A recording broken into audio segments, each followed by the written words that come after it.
Shalom saudara dan saudari semua. Selamat bertemu kembali kita di dalam Rhapsody Reality TNI Malaysia. Pada hari ini, saya akan membawakan satu perkongsian yang bertajuk Kesyukuran, Pujian dan Penyembahan, hasil daripada nukilan Pastor Chris Oyakilome. Sebelum itu, mari kita sama-sama merujuk terlebih dahulu di ayat pembukaan, iaitu di Wahyu bahagian 5 ayat 11 hingga 12. Ayat ini berkata, "Maka aku melihat dan mendengar suara malaikat yang banyak di sekeliling takhta, makhluk-makhluk dan para ketua itu, yang berkata dengan suara nyaring, Anak domba yang disembelih itu layak menerima kuasa dan kekayaan dan hikmat dan kekuatan dan hormat dan kemuliaan dan puji-pujian." Saudara dan saudari, apabila Alkitab bercakap tentang memberkati Tuhan, bagaimanakah kamu memberkati Tuhan? Dalam Matius bahagian 26 ayat ke-26, Alkitab berkata, "Dan ketika mereka sedang makan, Yesus mengambil roti, mengucap berkat, memecah-mecahkannya." Bagaimanakah Yesus memberkati roti itu? Rasul Paulus melalui Roh menjelaskannya dalam 1 Korintus bahagian 11 ayat 23 hingga 24. Ketika dia berkata, "Sebab apa yang aku sudah terima daripada Tuhan, itulah juga aku serahkan kepadamu, yaitu bahwa pada malam ketika dia dikhianati, dia mengambil roti dan sesudah mengucapkan syukur," yaitu dalam bahasa Yunani Eucharistio, dia memecah-mecahkan. Matius mengatakan bahwa Yesus mengambil roti dan memberkatinya. Kemudian Paulus mendapat wahyu dan memberitahu kita dengan jelas bagaimana Yesus melakukannya. Ia adalah dengan mengucap syukur. Pada dasarnya, apabila kami berkata, "Marilah kita memberkati Tuhan," ia bermakna untuk mengucapkan syukur kepadanya. Kamu mengucapkan terima kasih kepadanya untuk siapa dirinya, untuk apa yang dia telah lakukan dalam hidupmu, dan untuk semua kerja-kerjanya yang besar. Inilah yang kita lakukan dalam penyembahan. Alkitab berkata, "Sebab itu, marilah kita melalui Dia senantiasa mempersembahkan korban puji-pujian kepada Allah, yaitu ucapan bibir yang memuliakan namanya." Ayat ini kita boleh lihat di Ibrani 13 ayat ke-15. Puji-pujian adalah mengucapkan syukur.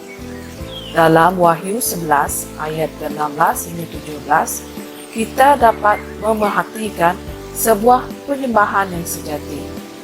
Ia berkata, "Dan ke-24 ketua itu yang duduk di atas tahta mereka di hadapan Allah, bersujud dan menyembah Allah sambil berkata, Kami mengucap syukur kepadamu, ya Tuhan, Allah yang Maha Kuasa, yang ada dan yang sudah ada dan yang akan datang, kerana Engkau telah memangku kuasamu yang besar dan telah mulai memerintah." Haleluya! Hiduplah setiap hari dengan sikap menyembah, sikap mengucapkan syukur. Inilah cara untuk kekal bahagia sepanjang masa, kerana kamu tahu bahawa tidak kira jua cabaran yang kamu hadapi, roh yang lebih besar daripada roh di dunia ini ada di dalam kamu. Kamu sentiasa menang. Puji Tuhan selama-lamanya. Haleluya. Baiklah saudara, mari kita sama-sama berdoa.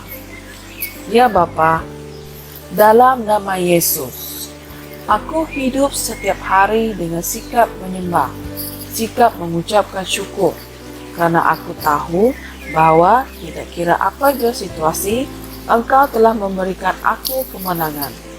Aku berterima kasih kepada Engkau untuk siapa dirimu dalam hidupku, untuk apa yang Engkau telah lakukan dalam hidupku, untuk semua kerjamu yang hebat. Haleluya. Untuk renungan tambahan, mari kita sama-sama merujuk di 1 Korintus bagian 14 ayat ke-16, di Ibrani 13 ayat ke-15, dan yang terakhir di Kolose 3 ayat 17. Sehingga kita bertemu lagi, dan terima kasih kerana sudi mendengarkan kata-kata perkongsian hasil daripada Pastor Chris ini. Semoga kita berjumpa lagi. Tuhan memberkati. Kami percaya saudara-saudari semua telah diberkati dengan perkongsian firman dari Rhapsody Reality. Bagi sesiapa yang ingin menjadikan Yesus Kristus sebagai Tuhan dalam kehidupanmu, kamu boleh mengucapkan doa ini bersama dengan saya. Ya Tuhan Allah, aku mempercayai Yesus Kristus, Anak Allah yang hidup dengan sepenuh hatiku. Aku percaya Dia telah mati untukku, dan Allah telah membangkitkan Dia dari kematian. Aku percaya Dia hidup hari ini. Aku mengaku dengan mulutku bahawa Yesus Kristus adalah Tuhan dalam hidupku mulai dari hari ini. Melalui Dia dan di dalam nama-Nya, aku mempunyai kehidupan yang kekal. Aku telah dilahirkan semula. Terima kasih Allah kerana menyelamatkan jiwaku. Aku sekarang adalah anak Allah. Haleluya. Tahniah, sekarang kamu telah menjadi anak Allah.